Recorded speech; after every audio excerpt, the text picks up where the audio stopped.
மனைவி ஜோதிகா இது குறித்து காட்டமான பதிவு ஒன்றை வெளியிட்டிருந்தாங்க. அதுல இந்த பதிவை சூர்யாவின் மனைவியாக இல்ல, ஒரு சினிமா ரசிகையாக எழுதுற. நிச்சயமாக முதல் அரை மணி நேரம் ஒளி ரச்சியலாக இருக்குது. பெரும்பாலான லிண்டின் படங்கள் குறைபாடுகள் ஒரு பகுதியாகும்.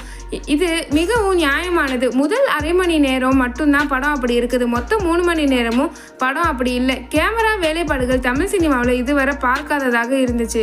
இது குறித்து யூடியூப் சேனலுக்கு பேட்டி அளித்த சேகுவேரா, ஜோதிகா அவர்கள் மனைவியாக பேசவில்லை, ஒரு ரசிகையாக பேசுகிறேன் என்று சொல்லியிருந்தாங்க. அவங்க ஏன் ஜெய்பீம் திரைப்படத்தை பத்தி பேசல, இதற்கு முன் வந்த எந்த திரைப்படத்தை பற்றியும் ஏன் பேசல? ஏனென்றால் அவை அனைத்தும் சூர்யா தமிழ்நாட்டில் இருக்கும்போது எடுத்த படம். இந்த படத்தை பத்தி ஜோதிகா பேசுவதற்கான காரணம் உண்டு. ஏன்னா சூர்யாவை பெரிய ஆளாக்குகிறேன் என்று மும்பைக்கு அழைத்து சென்று கீழே தள்ளிவிட்டாங்க. அந்த வருத்தத்துல தான் இப்படி ஒரு பதிவு போட்டிருக்காங்க. இது நாள் வரை சூர்யாவின் எந்த படம் குறித்தும் கருத்து தெரிவிக்காத ரசிகை ஜோதிகா இந்த படத்திற்கு கருத்து தெரிவித்ததற்கு முக்கிய காரணம் இதுதான். இனிமேல் சூர்யாவுக்கு எந்த படமும் வராது.